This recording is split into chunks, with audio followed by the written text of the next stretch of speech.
you guys. Long time no speak. I know. It's been hard to get the gumption to make a YouTube lately. What can I say? As I mentioned on Kim D's Patreon episode, I get a little affected by negativity because I'm a Pisces and I can't help it. It's just who I am. I feel for people and I get sad when I see people angry or hurt. I know, it's so lame. It makes it very difficult to live in today's climate, but I do my best. Anyway, today I felt like good and happy again, like a cloud lifted. And I was like, oh my goodness, Mercury must be out of retrograde and everybody must be feeling a lot better out here. So I'm gonna do a video. Now, I was really perplexed because I just watched all of the Real Housewives of Orange County to date. I was behind. I was struggling to watch the show because it, to me, got really, really dark. What do I mean by that? The constant attempts to break up Jennifer Pedranti and Ryan.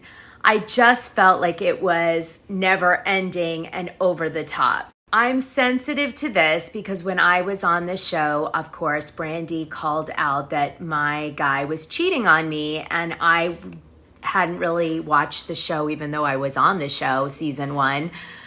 So I was kind of shocked at what the show was all about. I was confused by it. Like, I didn't know this was it, like the dirt dive. I should have done my research better. But to be fair, Real Housewives of Beverly Hills was one of the first franchises, and it was pitched as a show of friendship, which it isn't, okay? So I was a little shocked when Brandy was like, your guy is cheating on you, probably because he travels so much. Whatever. She ended up being right, by the way.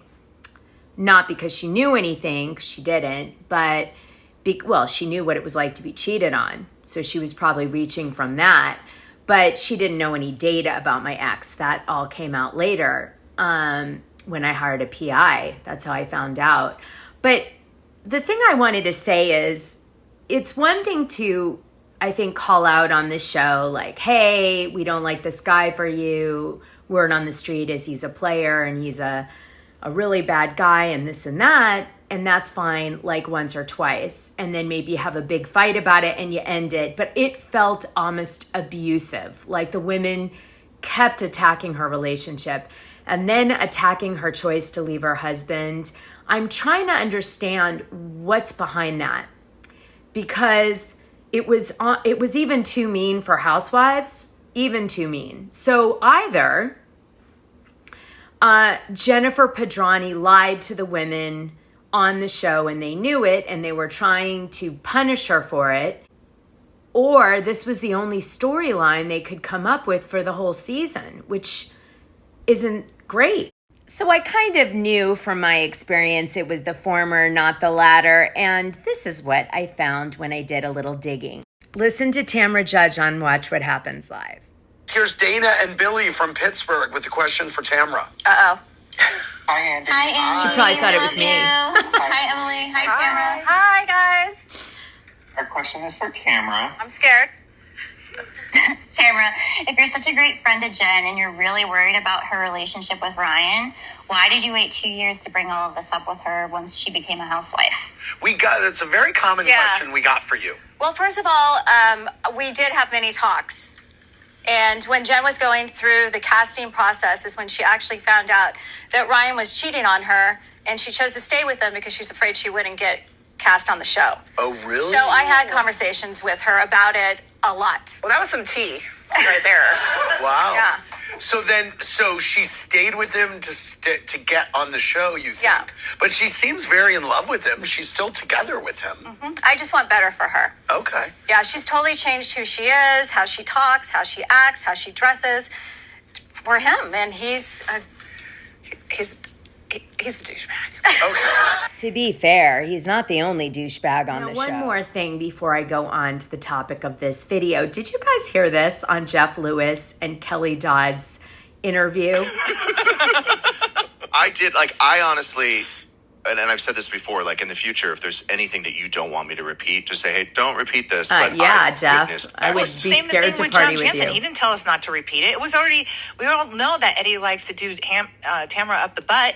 Like, it's a known thing. Like, we just reiterated was what not John known Janssen to said. me. Oh, we all knew that. Yeah. Oh, yeah. No, they talk about it. And I'm like, why are you getting mad at me? Yeah. And John told me that he talked about it on camera. All the time. So why would Tamra be mad at us for repeating something that Eddie was saying on camera? Right. Okay. They So- just love to pick and When choose. you're I do believe that Tamra has openly talked about her desire to be done in that way.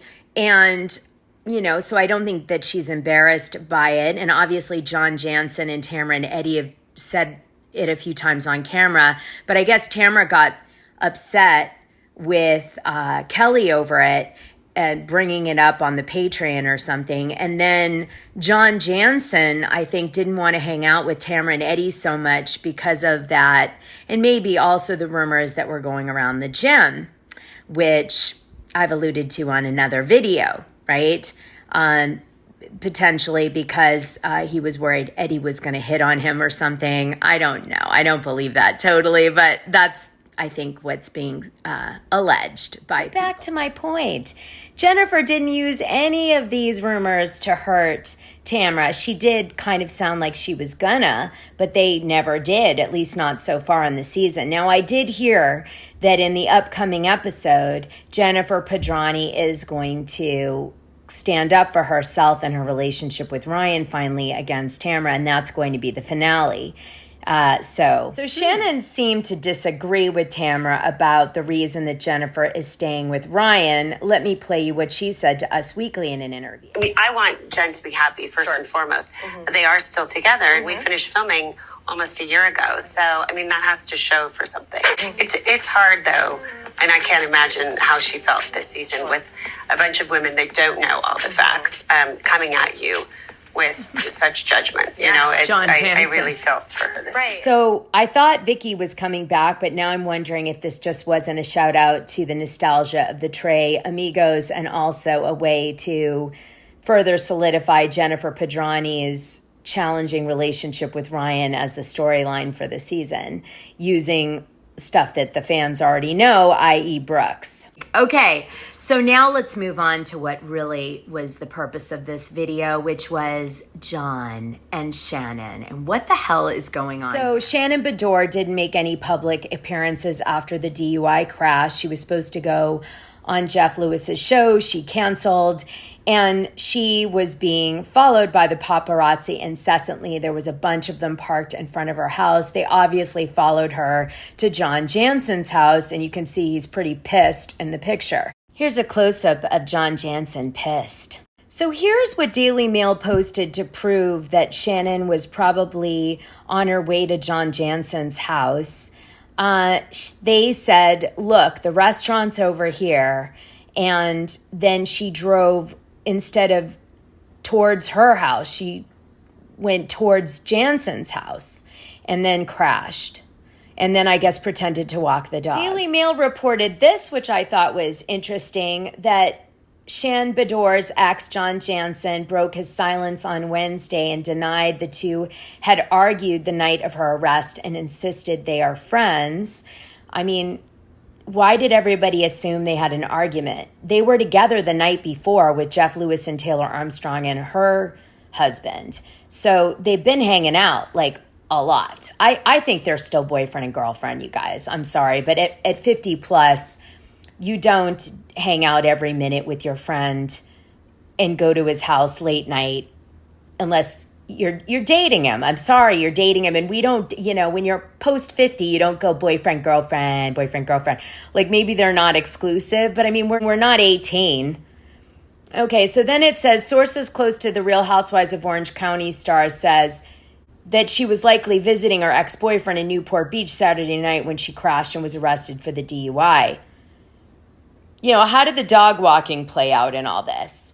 Remember, she's pretending to walk the dogs when the cops pull up on her.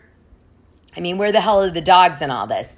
Okay, a friend told Daily Mail she now lives a stone throws away from him. It's obvious she was at his house or passing by it on the night she was arrested. So what do you guys think? Do you think they had a fight? Or do you think this was a booty call? And how the hell were the dogs in this? You know, the dogs were said in the police report that they pulled up and Shannon was pretending to walk the dog or something. Go check out Monday's video. I play that receipt or share that receipt. But this isn't the real question. This is. A source told DailyMail.com Shannon has been instructed by Bravo, i.e. PR, to not have her face photographed by anyone and to not go outside. But they're not shooting right now unless they send cameras over to cover this. I don't know. Wow. Shannon did not tell Tamra or Vicky about the crash, and she was like obviously really embarrassed and didn't want them to use it against her for ammunition, knowing it's coming anyway. Gina posted this, living her best life in a wedding photo dump, which seemed to be her response to Shannon's DUI. Obviously, if you want to take it this way, a shade to the fact that Shannon Beador was acting holier than now, that she never got a DUI, and she kept bringing up Gina K's DUI on the show over and over again to kind of humiliate her and use it against her whenever it worked for Shannon. So this was sort of Gina's way of I guess, that fans felt being passive aggressive and sort of saying, you know, now you see what it's like. I'm living my best life and you're in the dumps. And she didn't say anything further than this. Now, I'm not so sure that that's the truth because maybe it was an odd time to do a wedding photo dump because the wedding happened a while ago. But I do think that it was a positive message, and you can't just assume that it was shade towards Shannon. Maybe. So I hope you guys will like, subscribe, and hit the notification button. Oh, by the way, you can add podcasts to YouTube now. So I think my free parts of my podcast and my free episodes that I do, I will put in the YouTube. I'm going to figure out how to do it today if I get it. Oh, Angie Harrington's back on the podcast this week, spilling Real Housewives of Salt Lake City tea if you're in the Patreon.